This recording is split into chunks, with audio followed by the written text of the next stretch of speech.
Hello and good morning everyone. आप सभी लोगों का स्वागत है आपके अपने यूट्यूब चैनल स्टडी ग्लॉस पर। मैं हूं डॉक्टर मोनिका और आज हम 25 मार्च से रिलेटेड जितने भी इम्पोर्टेंट क्वेश्चन बन सकते हैं उन पर डिस्कशन करने वाले हैं। और क्वेश्चन सारे सेलेक्टेड और इम्पोर्टेंट होते हैं आपके एग्जाम के लिए। और क्वेश्चन से रिलेटेड जितने भी इम्पोर्टेंट फैक्ट होते हैं साथ में वो भी मैं आपको बताती हूँ। आप किसी भी एग्जाम की प्रिपरेशन कर रहे हैं तो आपके लिए ये सारे क्वेश्चन हेल्प करने वाले हैं। और ये हमारा टेलीग्राम चैनल है, यहाँ पर आपको क्विज अवेलेबल हो जाएगी और इस लेक्चर की पीडीएफ भी आपको यहाँ मिल जाएगी। ये आपके लिए आज का मोटिवेशनल कोट है। जीवन की हर समस्या ट्रैफिक की लाल बत्ती की तरह होती है। यदि हम थोड़ी देर प्रतीक्षा कर ले तो वह हरी हो जाती है। धैर्य रखें, प्रयास करें और समय बदलता ही है। इसी मोटिवेशनल कोट के साथ में हम स्टार्ट करते हैं आज का सेशन। फर्स्ट क्वेश्चन है, When is World Meteorological Day celebrated? विश्व मौसम विज्ञान दिवस कब मनाया गया है? तो ये मनाया जाता है 23 मार्च को। 20 का करेक्ट आंसर है। जो विश्व मौसम विज्ञान दिवस है ये हर साल 23 मार्च को ही मनाया जाता है। ये ग्लोबली मनाया जाता है। और ये जो दिन है विश्व मौसम विज्ञान संगठन WMO मतलब वर्ल्ड मेट्रोलॉजिकल ऑर्गेनाइजेशन की जो स्थापना है इसके रूप में ये मनाया जाता है। और ये पृथ्वी के वायुमंडल के व्यवहार पर केंद्रित है। विश्व मौसम विज्ञान दिवस को विश्व मौसम विज्ञान संगठन की स्थापना के रूप में मनाया जाता है। इसकी स्थापना कब हुई थी WMO की? तो ये हुई थी 23 मार्च 1950 को ये हुई थी। और आपको WMO का जो मुख्यालय है, हेडक्वार्टर है, ये कहाँ मिलेगा? जेनेवा के अंदर मिलेगा, स्विट्जरलैंड के अंदर ये है। इसके बारे में हम डिटेल से बात कर लेते हैं। तो ये जो दिन है ये लोगों को पृथ्वी के वायुमंडल की रक्षा करने में उनकी भूमिका के बारे में अवेयरनेस होने में भी ये हेल्प करता है। और ये दिन दुनिया भर में पृथ्वी की कई चिंताओं के बारे में अवेयरनेस को बढ़ाकर ये ऑर्गेनाइज किया जाता है। विश्व मौसम विज्ञान दिवस हर साल एक अलग है जो आदर्श वाक्य के साथ मनाया जाता है। और इस बार की जो थीम क्या रखी गई है विश्व मौसम विज्ञान दिवस की? अर्ली वार्निंग अर्ली एक्शन इस बार की थीम रखी गई है। चलिए, इस मंथ में हमने कौन कौन से डे सेलिब्रेट किए हैं? तो 1 मार्च को हमने किया है वर्ल्ड सिविल डिफेंस डे और जीरो डिस्क्रिमिनेशन डे। 2 मार्च को हमने सिविल अकाउंट्स डे के रूप में सेलिब्रेट किया है। 3 मार्च को हमने वर्ल्ड वाइल्ड डे के रूप में और वर्ल्ड हेयरिंग डे के रूप में सेलिब्रेट किया है। 4 मार्च को हमने नेशनल सेफ्टी डे मनाया है। 7 मार्च को जन औषधि डे के रूप में हमने सेलिब्रेट किया है। 8 मार्च को इंटरनेशनल वुमेन्स डे मनाया जाता है। 9 मार्च को हमने नो स्मोकिंग डे और 10 मार्च को हमने वर्ल्ड किडनी डे के रूप में ये मनाया है। तो ये कुछ इंपॉर्टेंट डे है जो हमने इस मंथ में सेलिब्रेट किए हैं। इन्हें रोज मैं रिवाइज करवाती हूँ ताकि आपको ये इजीली याद हो जाए। तो आप याद रखिएगा। और जो विश्व मौसम विज्ञान दिवस है ये कब मनाया गया है? ये मनाया जाता है 23 मार्च को ये मनाया जाता है। सेकेंड नंबर क्वेश्चन है, एक joint training exercise named Ex Dustlik has started between the armies of India and which country? Bharat और किस देश की सेनाओं के बीच एक्स दस्तलिक नामक संयुक्त प्रशिक्षण अभ्यास शुरू हुआ है? तो ये हुआ है उज्बेकिस्तान के साथ में। सी इसका करेक्ट आंसर होगा। जो एक्स दस्तलिक जो ये एक्सरसाइज है इसके बारे में हम डिटेल से बात कर लेते हैं। तो भारतीय सेना और उज्बेकिस्तान सेना के बीच में जो एक्स दस्तलिक नामक जो जॉइंट एक्सरसाइज है इसका जो 3rd एडिशन है ये 22 से 31 मार्च तक यांगी यारिक उज्बेकिस्तान के अंदर स्टार्ट होगा। और दस्तलिक का अंतिम जो एडिशन है ये मार्च 2021 में रानीखेत उत्तराखंड के अंदर ये ऑर्गेनाइज किया गया था। और भारतीय दल का प्रतिनिधित्व ग्रेनेडियर्स रेजिडेंट द्वारा किया जाएगा और वह उत्तर पश्चिमी सैन्य जिलों के सैनिकों द्वारा प्रतिनिधि उज्बेकिस्तान सेना दल में शामिल होगा। और ये जो संयुक्त अभ्यास है ये संयुक्त राष्ट्र के जनादेश के तहत अर्ध शहरी इलाके में आतंकवाद विरोधी अभियानों पर केंद्रित होगा। और ये जो ट्रेनिंग प्रोग्राम है ये मुख्य रूप से सामरिक स्तर के अभ्यासों को साझा करने और एक दूसरे में सर्वोत्तम प्रथाओं को सीखने पर केंद्रित होने वाला है। तो ये जो एक्स दस्तलिक जो अभ्यास है ये होगा इंडियन आर्मी और उज्बेकिस्तान की आर्मी के बीच में ये होगा। उज्बेकिस्तान के बारे में हम बात करें, इसकी कैपिटल है ताशकंद और यहाँ के जो प्रेसिडेंट है ये कौन है? ये है शौकत मिर्जियोयेव, ये यहाँ के प्रेसिडेंट है। और यहाँ पे करेंसी है उज्बेकिस्तान सोम यहाँ पे चलती है। चलिए टॉप 5 मिलिट्री एक्सरसाइज के बारे में हम बात कर लेते हैं। The joint military exercise east Dharma guardian 2022 has been organised between India and which country.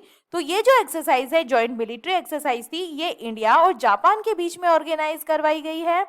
The X Eastern Bridge bilateral military exercise has been organised between the air force of India and which country. तो ये Indian air force और Oman की जो air force है इसके बीच में ये जो मिलिट्री एक्सरसाइज है ये ऑर्गेनाइज हुआ है। The joint tactical airlift bilateral exercise Cope South 22 was held between the air forces of which two country। तो ये किस किस कौन कौन सी एयर फोर्सेस के बीच में हुआ है? तो ये यूएस और बांग्लादेश की जो एयरफोर्स है इनके बीच में हुआ है। Cope South 22 who organise the joint maritime exercise Paschim Lahar XPL 2022। तो ये किसने ऑर्गेनाइज करवाया है? ये इंडियन नेवी के द्वारा ऑर्गेनाइज करवाया गया है। The PASSEX 2022 exercise has been organised between the Indian navy and the navy of which country. तो जो पासेक्स 2022 है ये इंडियन नेवी और रशियन नेवी के बीच में ऑर्गेनाइज हुआ है। थर्ड नंबर क्वेश्चन है which states Narasinghapettai Nagaswaram has got GI tag. किस राज्य के नरसिंहपेटही नागस्वरम को जीआई टैग मिला है? तो ये मिला है तमिलनाडु के को मिला है। डिटेल्स हम इसके बारे में बात करें तो नरसिंहपेटही नागस्वरम को कक्षा 15 के संगीत वाद्य यंत्रों की जो कैटेगरी है इसके तहत जो जीआई टैग है ये दिया गया है। और ये होता क्या है? तो नरसिंहपेटही नागस्वरम एक शास्त्रीय पवन संगीत वाद्य यंत्र है, ये आप इमेज के अंदर देख सकते हैं, जो ट्रेडिशनली तमिलनाडु के कुंभकोणम के पास एक गांव में ये बनाया जाता है। और आजकल कलाकारों द्वारा जिस नागस्वरम का उपयोग किया जाता है उसका नाम नागस्वरम है और वो थिमिरी से भी लंबा है। और इस वाद्य यंत्र का एक शरीर है जो आकार में बेलनाकार होता है और सबसे नीचे एक घंटी का आकार लेता है। नागस्वरम का यह रूप मात्रा और स्वर प्रदान करता है और यंत्र की जो लंबाई है ये लगभग 2.5 फीट की होती है। तो ये कहाँ का है? तमिलनाडु के अंदर इसे जीआई टैग दिया गया है। चलिए तमिलनाडु की बात हो रही है तो तमिलनाडु से रिलेटेड जो करंट अफेयर है उसको हम रिवाइज कर लेते हैं। India's largest floating solar power plant was setup in Thoothukudi Tamil Nadu. जो भारत का सबसे बड़ा जो तैरता सोलर जो सौर ऊर्जा संयंत्र है ये थूथुकुडी तमिलनाडु के अंदर ये स्थापित किया गया है।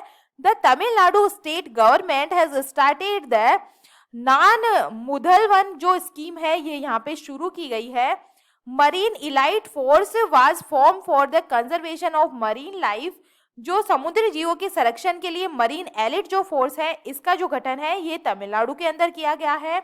इसके बाद में बात करें जो जल्लीकट्टू का जो आयोजन है ये भी तमिलनाडु के अंदर किया जाता है। Sathyamangalam tiger reserve won the TX2 award. जो सत्यमंगलम टाइगर रिजर्व है यहाँ का जो बाघों की संख्या डबल करने के लिए इसको जो प्रेस्टिजियस अवार्ड है TX2 ये दिया गया है, ये भी तमिलनाडु के अंदर सिचुएटेड है। और आदिपुरम जो फेस्टिवल है ये यहाँ पे मनाया जाता है। ऊटी झील, बेरीजाम जो लेक है, कोडा इकनाल जो लेक है, चेंबर बक्कम जो लेक है ये यहाँ पे सिचुएटेड है। Top state in fish production जो मछली उत्पादन है इसके अंदर ये टॉप पे है, गुजरात को इसने पीछे छोड़ा है। तमिल थाई वजदू को अपना जो है स्टेट सॉन्ग इसने घोषित किया है। तो ये जो करंट अफेयर से रिलेटेड अभी रिसेंट के जो क्वेश्चन बन सकते हैं तमिलनाडु स्टेट से, तो ये आप ध्यान रखिएगा।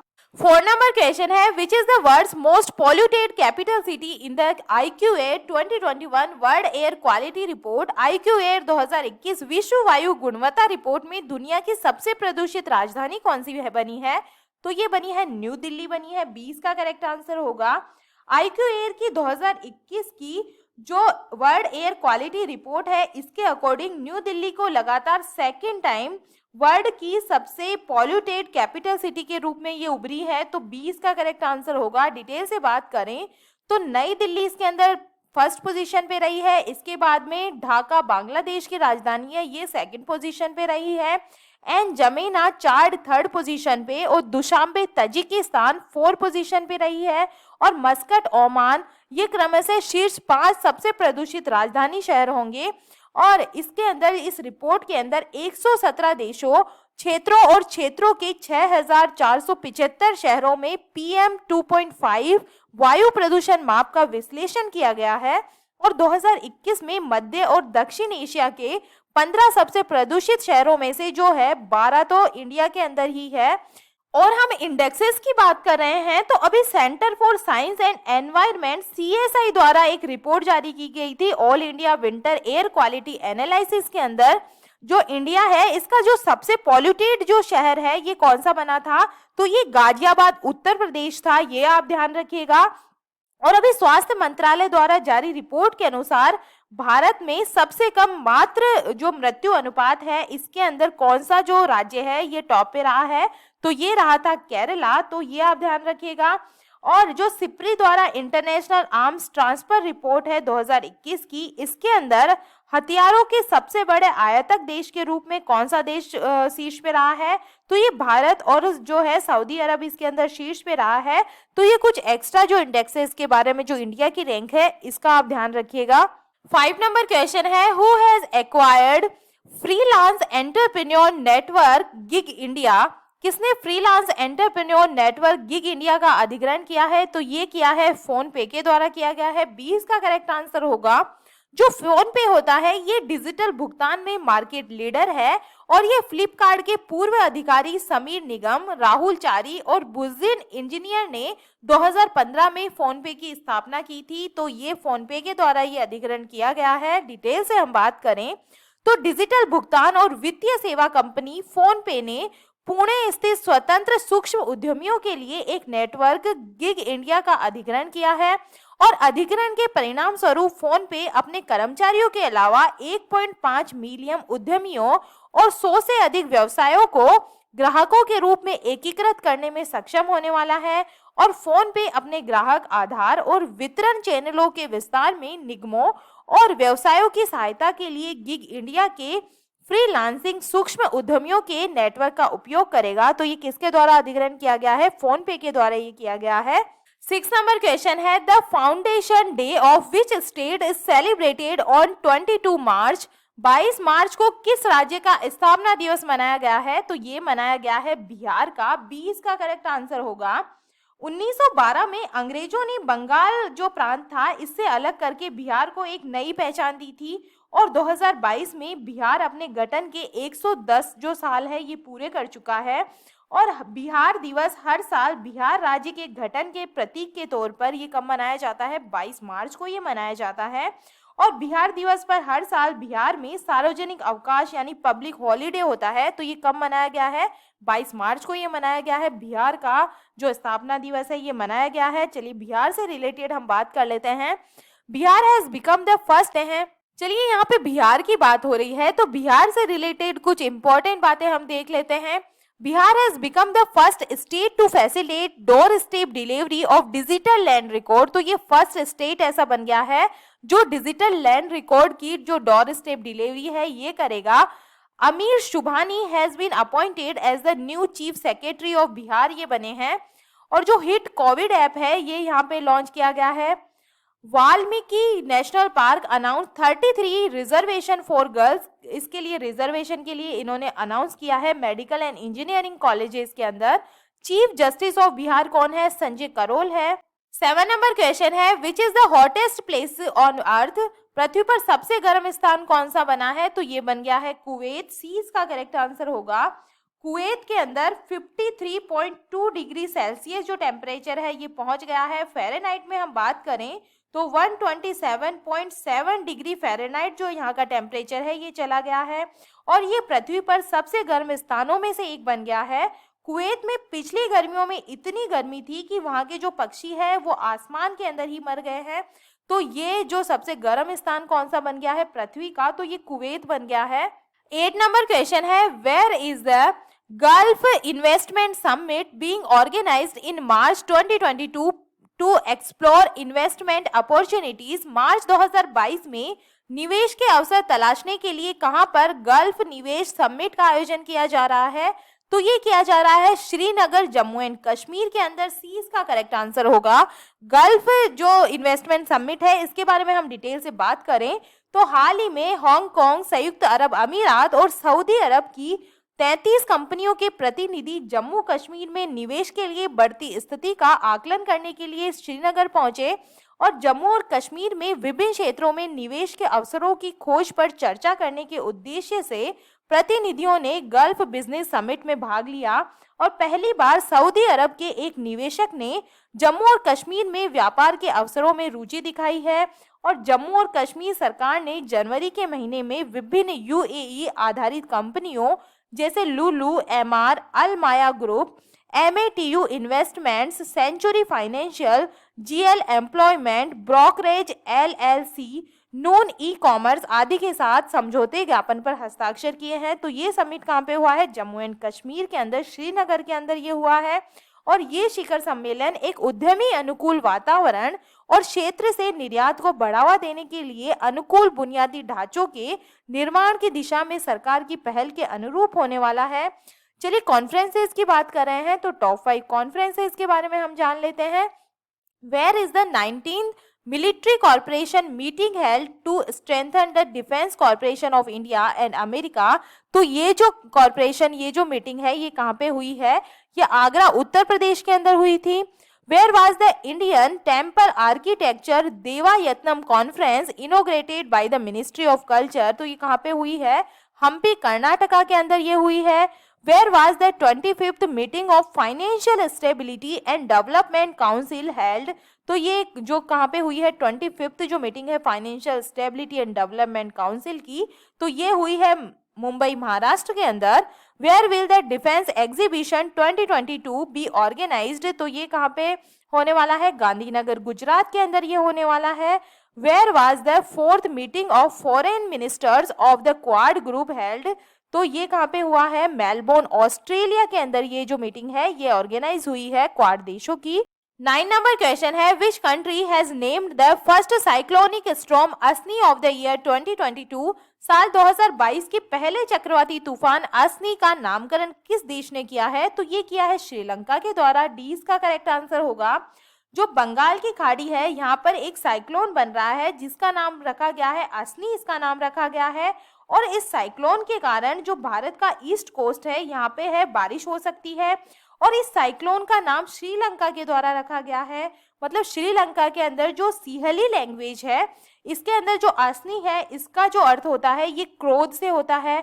ठीक है, तो श्रीलंका के अंदर जो श्रीलंका के द्वारा जो ये साइक्लोन है इसका नाम रखा गया है।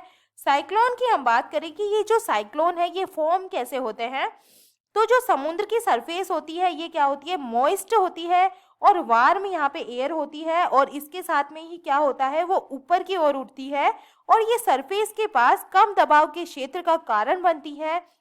इससे आसपास के क्षेत्रों से जो ठंडी हवा है ये कम दबाव के क्षेत्र की ओर ये क्या करती है? फ्लो करती है, जिससे ठंडी हवा गर्म और गीली हो जाती है, जिससे ये ऊपर की ओर उठती है।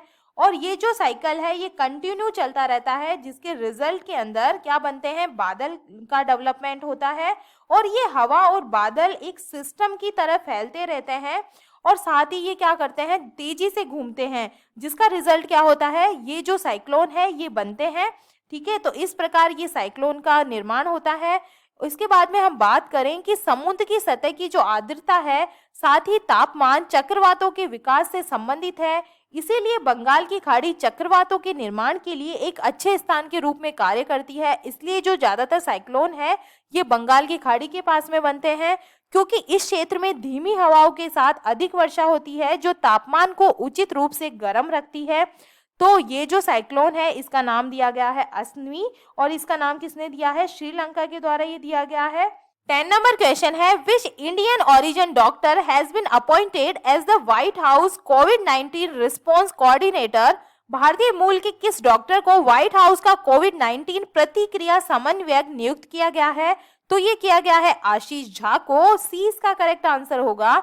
अमेरिका में रहने वाले भारतीय मूल के जो डॉक्टर है आशीष झा, इनको व्हाइट हाउस का नया जो कोविड-19 जो रिस्पांस कोऑर्डिनेटर है ये अपॉइंट किया गया है। और ये एक संक्रामक रोग विशेषज्ञ है और ब्राउन यूनिवर्सिटी के स्कूल ऑफ पब्लिक हेल्थ के डीन भी है और इन्होंने इबोला वायरस पर काम किया है और 2014 में पश्चिम अफ्रीका में इस बीमारी के प्रकोप से निपटने के लिए एक पैनल के सह अध्यक्ष के रूप में भी इन्होंने काम किया है।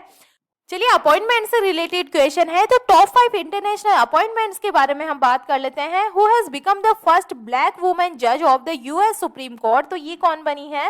केतनजी ब्राउन जैक्सन बनी है। Who has become the new chairman of international rubber study group, तो ये बने हैं K. N.. Raghavan. Who has become the new chair of the International Olympic Committee's Athletes Commission, तो ये बनी है Emma Terho. Frank Walter Steinmeier has been re-elected as the president of which country, तो ये बनी है जर्मनी की जो है प्रेसिडेंट बनी है। Paul Collingwood has become the head coach of which countries cricket team, तो ये बने हैं इंग्लैंड की जो है क्रिकेट टीम की कोच, ये हेड ऑफ कोच बनी है। चलिए कल के जो एमसीक्यू है उन्हें हम जल्दी से रिवाइज कर लेते हैं। फर्स्ट क्वेश्चन है उत्तराखंड के मुख्यमंत्री कौन बने हैं, तो ये बन गए हैं फिर से पुष्कर सिंह धामी बन गए हैं, इसका करेक्ट आंसर होगा। सेकंड नंबर क्वेश्चन है स्पोर्ट स्टार एसएस अवार्ड में प्रतिष्ठित स्पोर्ट्समैन ऑफ द ईयर 2022 का पुरस्कार किसने जीता है, तो ये जीता है नीरज चोपड़ा के द्वारा, इसका करेक्ट आंसर होगा। थर्ड नंबर क्वेश्चन है लमित्य 2022 संयुक्त सैन्य अभ्यास का आयोजन भारत और किस देश के बीच में किया जाएगा, तो जो लामित्य संयुक्त सैन्य अभ्यास है ये किया जाएगा भारत और सेशेल्स के बीच में, 20 का करेक्ट आंसर होगा। फोर्थ नंबर क्वेश्चन है बीएनपी परिभाष ओपन टेनिस टूर्नामेंट 2022 का आयोजन कहाँ पे हुआ है, तो ये हुआ है कैलिफोर्निया यूएसए के अंदर, सी इसका करेक्ट आंसर होगा। 5 नंबर क्वेश्चन है विश्व जल दिवस 2022 कब मनाया गया है, तो ये मनाया गया है 22 मार्च को। 6 नंबर क्वेश्चन है डोल उत्सव या डोल जात्रा महोत्सव किस राज्य में मनाया जाता है, तो ये मनाया जाता है वेस्ट बंगाल के अंदर, डी इसका करेक्ट आंसर होगा। 7 नंबर क्वेश्चन है more than just surgery life lessons beyond the OT नामक जो बुक है इसके लेखक कौन है, तो इस बुक को लिखा है डॉक्टर तेहमटन एराज उडबाडिया के द्वारा, इसका करेक्ट आंसर होगा। 8 नंबर क्वेश्चन है किस भारतीय अर्थशास्त्री को संयुक्त राष्ट्र के सलाहकार बोर्ड में शामिल किया गया है, तो ये शामिल किया गया है जयति घोष को, सी इसका करेक्ट आंसर होगा। 9 नंबर क्वेश्चन है प्रित्जकर पुरस्कार 2022 जीतने वाले पहले अफ्रीकी कौन बने हैं, तो ये बने हैं फ्रांसीसी कैरे बने हैं, 20 का करेक्ट आंसर होगा। 10 नंबर क्वेश्चन है 19वीं एशियन बिलियर्ड्स चैंपियनशिप 2022 का खिताब किसने जीता है, तो ये जीता है पंकज अडवाणी ने, सी इसका करेक्ट आंसर होगा। ये था कल का स्टडी ग्लॉस क्वेश्चन। देश का पहला स्पोर्ट्स यूनिकॉर्न कौन सी आईपीएल टीम बनी है, तो ये बनी है चेन्नई सुपर किंग्स, डी इसका करेक्ट आंसर होगा। यह है आपके लिए आज का study gloss question. World games athlete of the year पुरस्कार 2021 जीतने वाले पहले भारतीय पुरुष खिलाड़ी कौन बने हैं, तो इसका आंसर आप मुझे कमेंट सेक्शन में दीजिएगा। यह हमारा टेलीग्राम चैनल है, यहाँ पर आपको सारे क्वेश्चन क्विज के फॉर्मेट में अवेलेबल हो जाएंगे, यहाँ जाकर आप इनकी ज़्यादा से ज़्यादा प्रैक्टिस कर सकते हैं। आई होप आपको ये सेशन पसंद आ रहा होगा, अगर पसंद आ रहा है तो आप इसे लाइक कीजिए, अपने दोस्तों के साथ में शेयर कीजिएगा। तो चलिए मिलते हैं हम एक नए सेशन के साथ में। Thank you.